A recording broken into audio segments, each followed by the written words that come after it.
और आग्रह करतल ध्वनियों के साथ स्वागत कीजिए। मंच पर उपस्थित सिक्किम राज्य के लोकप्रिय मुख्यमंत्री श्री प्रेम सिंह तमांग जी, आज जिनके निमंत्रण पर मैं यहाँ आया हूँ, NCDFI के अध्यक्ष, सिक्किम के ही कोऑपरेटिव नेता श्रीमान मंगलजीत राय जी, मंच पर उपस्थित NDDB के चेयरमैन श्री मिनेश जी, हमारे सहकारिता सचिव, उपस्थित सभी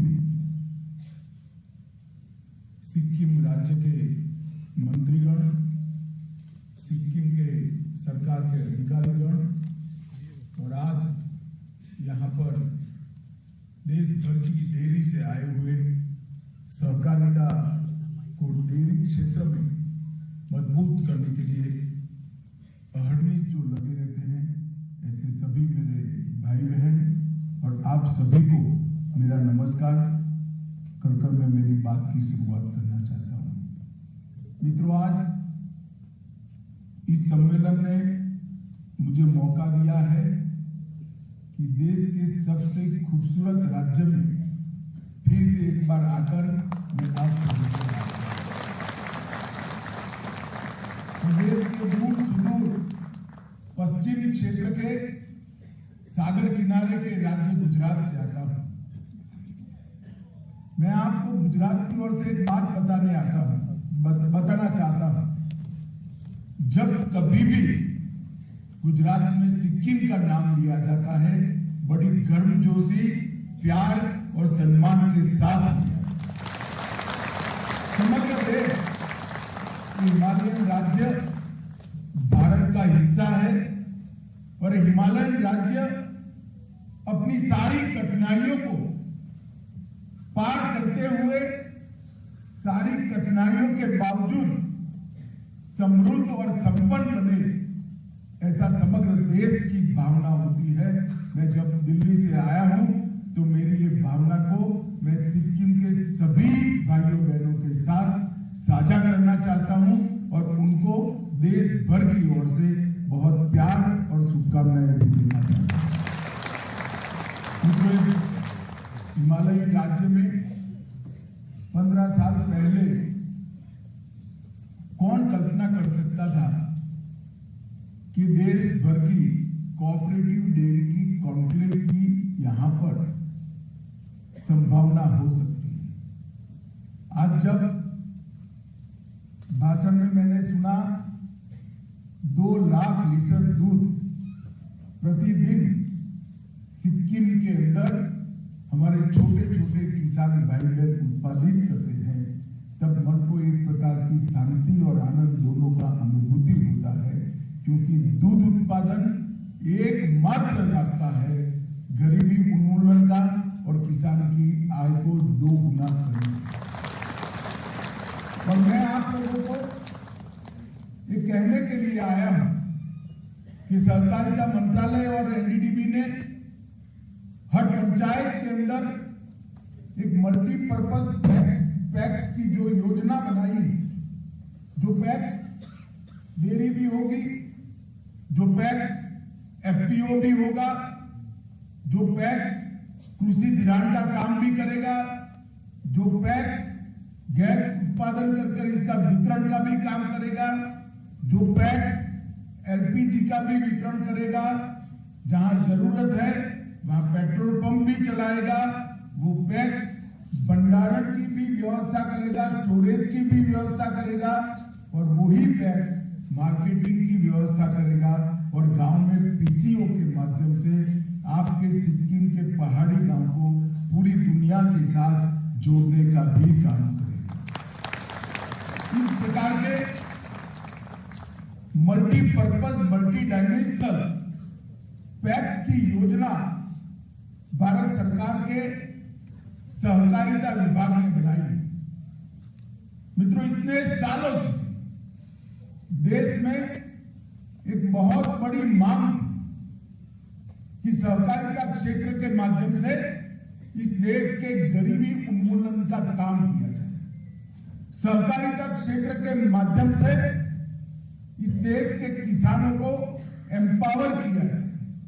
सहकारिता क्षेत्र के माध्यम से इस देश के लाखों करोड़ों मछुआरों, इस देश के लाखों करोड़ों हैंडीक्राफ्ट के हमारे कारीगरों को, इस देश के लाखों करोड़ों वनबंधुओं को, आदिवासी बहनों को एम्पावर करने का काम हो, और इसके लिए सहकारिता मंत्रालय की रचना करनी चाहिए। मगर सहकारिता मंत्रालय अब तक कृषि विभाग के ज्वाइंट सेक्रेटरी के तहत चलता है।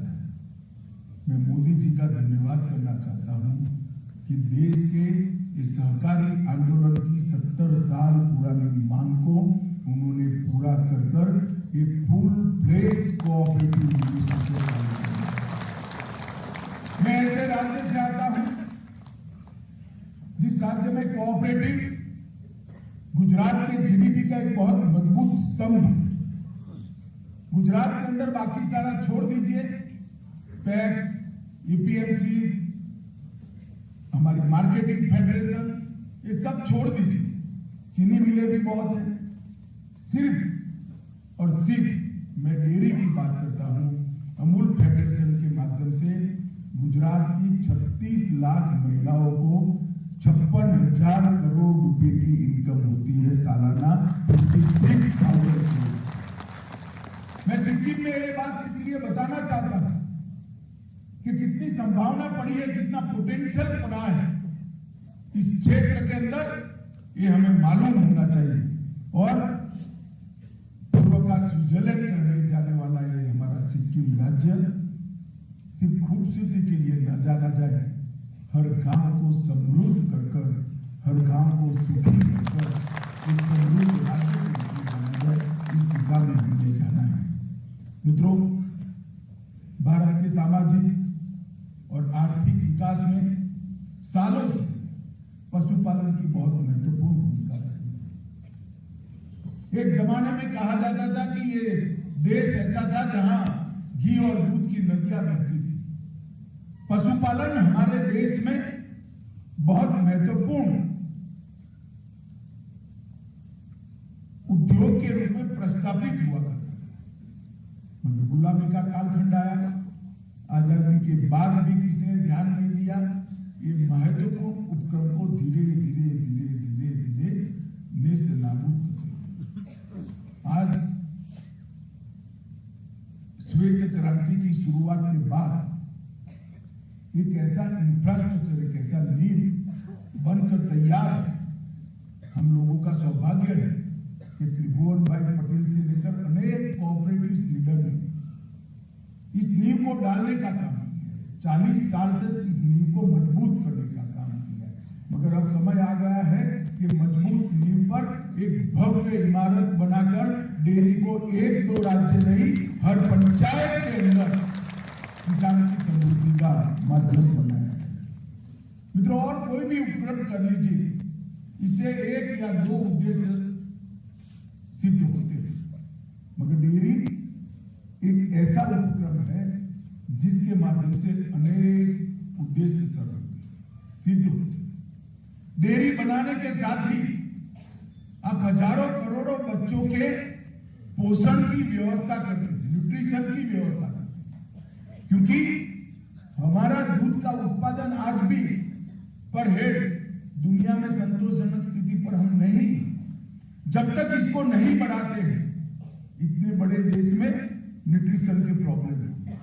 न्यूट्रिशन का प्रॉब्लम डेयरी रिजॉल्व करती है। इसके साथ 1, 2, 3, 4 पशु रखकर एक बहन अपना पशुपालन का काम करते हुए जब डेयरी में अपना दूध भरती है और हर शनिवार को इसके हाथ में एक चेक आता है, तब वो परिवार भी समृद्ध होता है, गरीबी भी जाती है।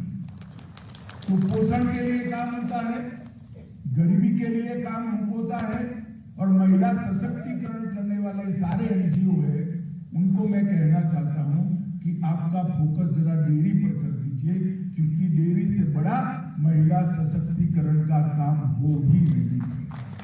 आज गुजरात में 36 लाख माताएं बहनें 56,000 करोड़ रुपए का कारोबार करती है।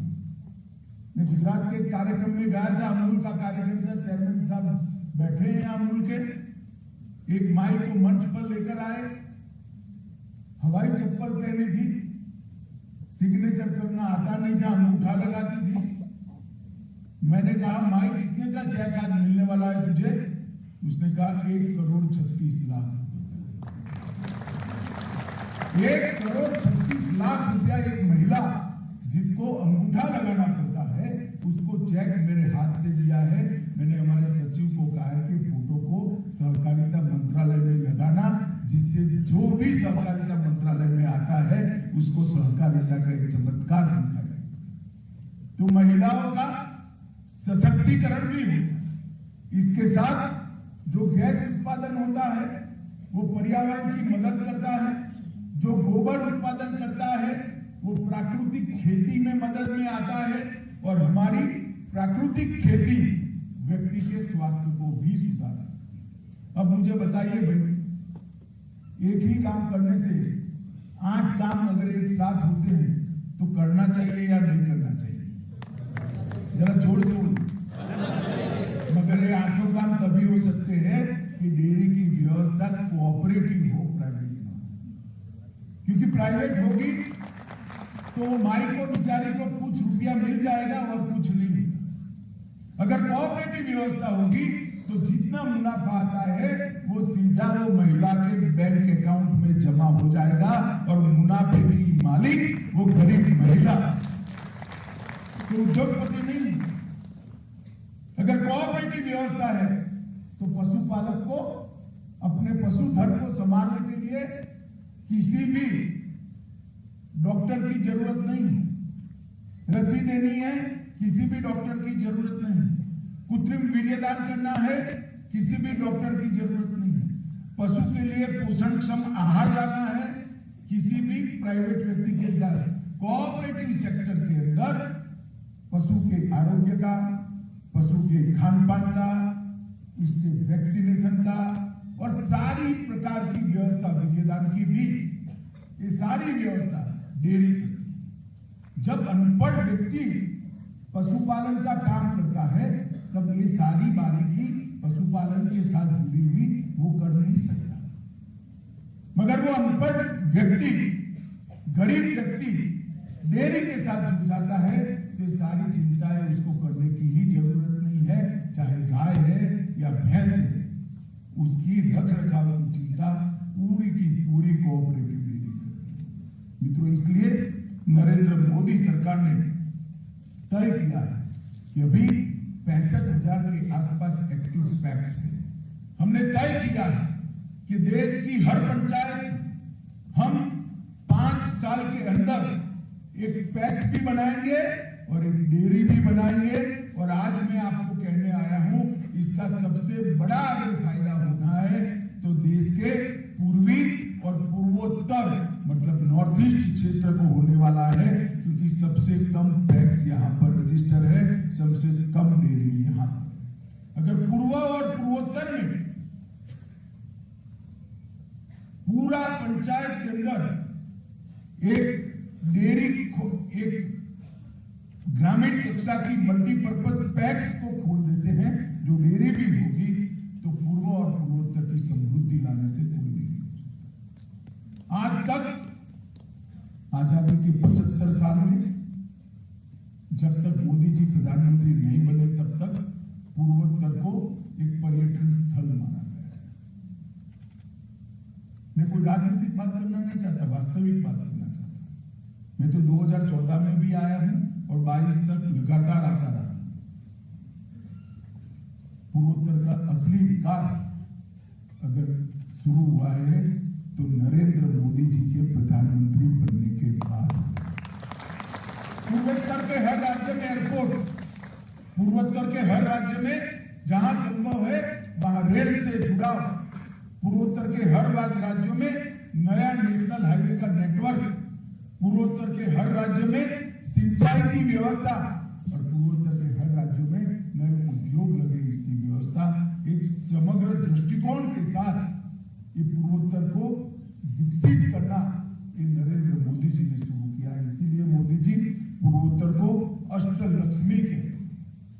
कि भारत की अष्टलक्ष्मी 8 राज्य है, वो 8 प्रकार की लक्ष्मी का सृजन करने वाले राज्य बने।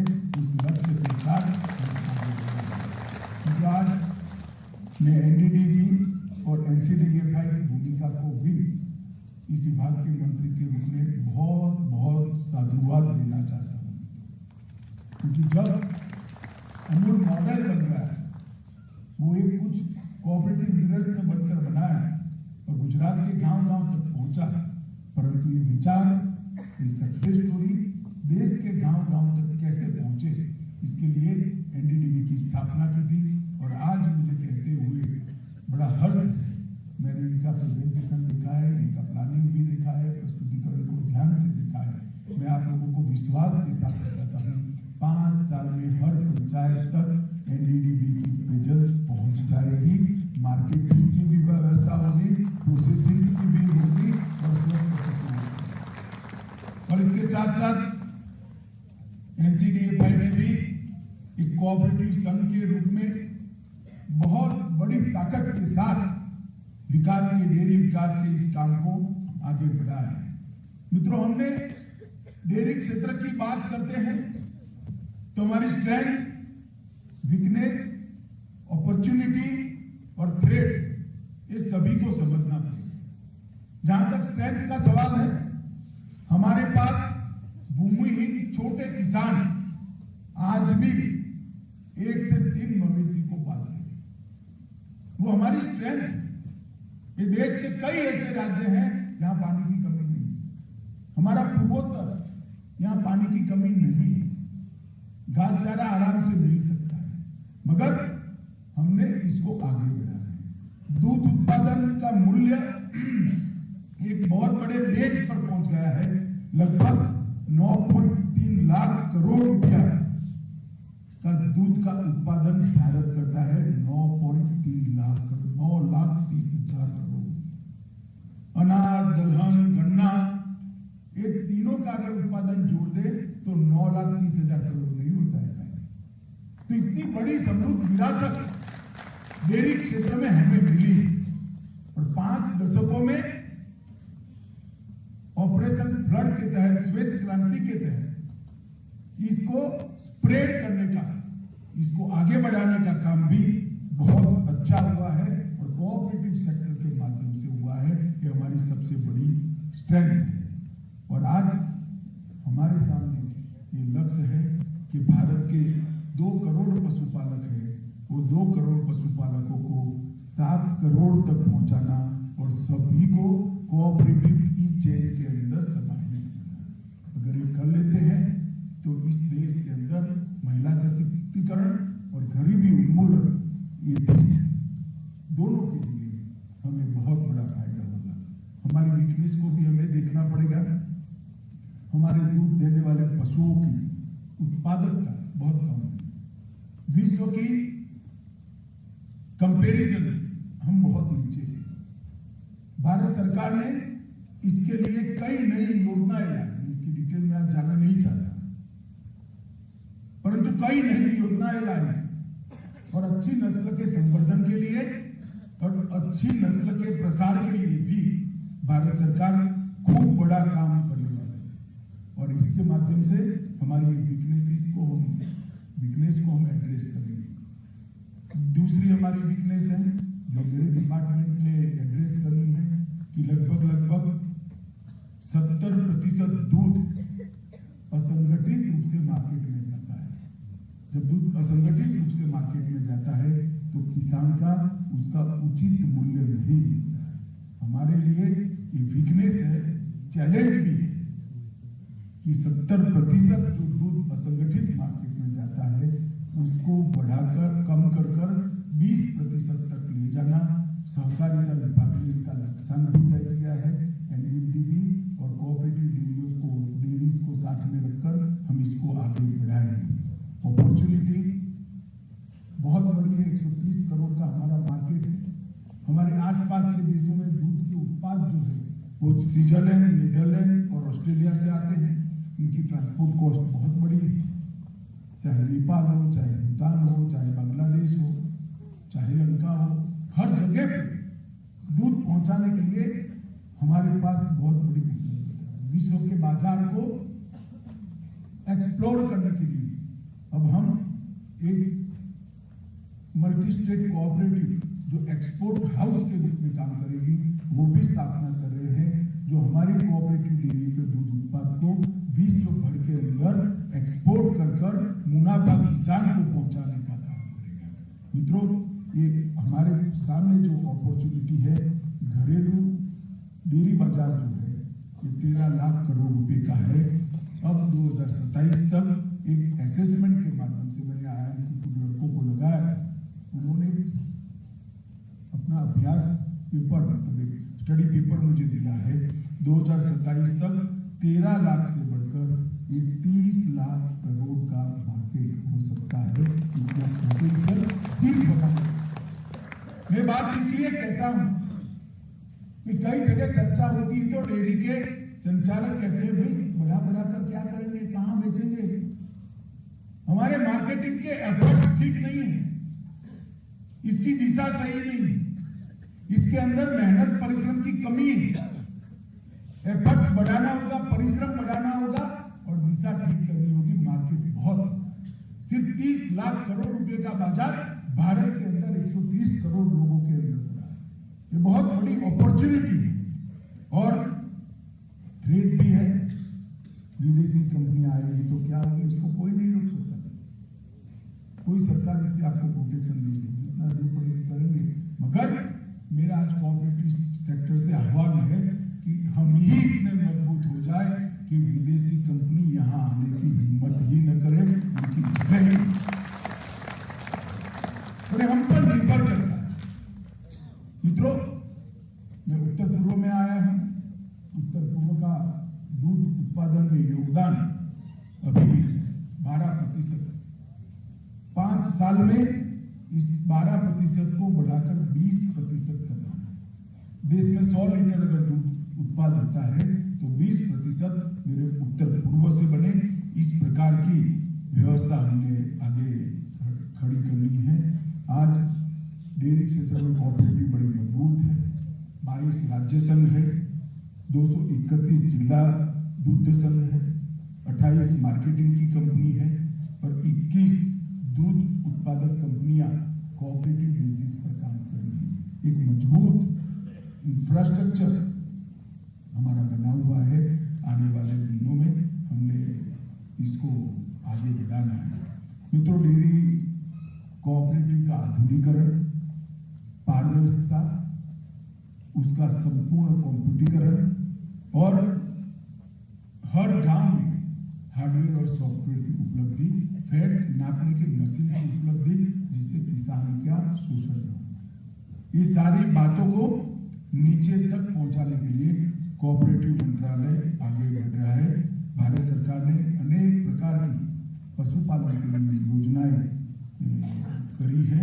लगभग पिछले 7 वर्षों में पहले जो 2000 करोड़ रुपए का बजट था, 7 वर्षों में 2000 से बढ़ाकर 6000 करोड़ रुपए है। और इसके साथ जेनोमिक सिलेक्शन, IVF और प्रोजेनिक टेस्टिंग और सेक्स सॉर्टेड सीमेन, इस सभी की टेक्निकों के अंदर हम आगे बढ़ रहे हैं, जिससे हमारी डेयरी मजबूत होगी, इसका मुझे पूरा भरोसा है। मित्रों, आज मैं सिक्किम में आया हूँ। सिक्किम के विकास की बात करना तो चाहता हूँ, मगर आपके और भोजन के बीच में मेरा भाषण, इसका मुझे संज्ञान है। मैं इतना ही कहना चाहता हूँ मित्रों, सिक्किम समेत पूरे नॉर्थ ईस्ट के अंदर आजादी के 50 साल में, पहले 50 साल में जितना खर्चा हुआ था, इतना मोदी जी 2024 तक कर देंगे। ये विकास की 50 साल का खर्चा मोदी जी 10 साल में क्रॉस कर रहे हैं। तो विकास की गति को कितना तेज किया है, ये आप सबके सामने है। और आज खूबसूरत प्रदेश में मैं आया हूं, तब मुख्यमंत्री जी और मंगलजीत राय को, दोनों को कहना चाहता हूं कि एनडीडीबी ने जो लक्ष्य रखा है, हर पंचायत में डेयरी, हर पंचायत के किसानों को पशुपालन के साथ जोड़ना, इस लक्ष्य को आप जितना जल्दी पूरा करोगे, एक खूबसूरत राज्य हमारा समृद्ध लक्ष्मी की जो कल्पना है, इसमें महालक्ष्मी शायद सिक्किम के अंदर आकर बात करेगी। मित्रों, आज कॉन्क्लेव के लिए सभी देश की कोऑपरेटिव यूनिट्स को बहुत बहुत शुभकामनाएं देना चाहता हूँ। मंगलजीत राय को भी धन्यवाद करना चाहता हूँ कि इनकी जीत थी कि कॉन्क्लेव करेंगे तो सिक्किम करेंगे, जब आप आओगे तब करोगे, तो उनके कारण मुझे सिक्किम में आने का सौभाग्य मिला है। इसलिए मंगलजीत राय का धन्यवाद करता हूँ। और प्रेम सिंह जी बड़े अच्छे तरीके से यहाँ पर काम कर रहे हैं। इन्होंने इस कॉन्फ्रेंस को आयोजित करने के लिए सभी प्रकार का सहयोग सिक्किम राज्य सरकार का दिया है। सभी का धन्यवाद कर मेरी बात को समाप्त करता हूँ। वंदे मातरम, भारत माता की जय।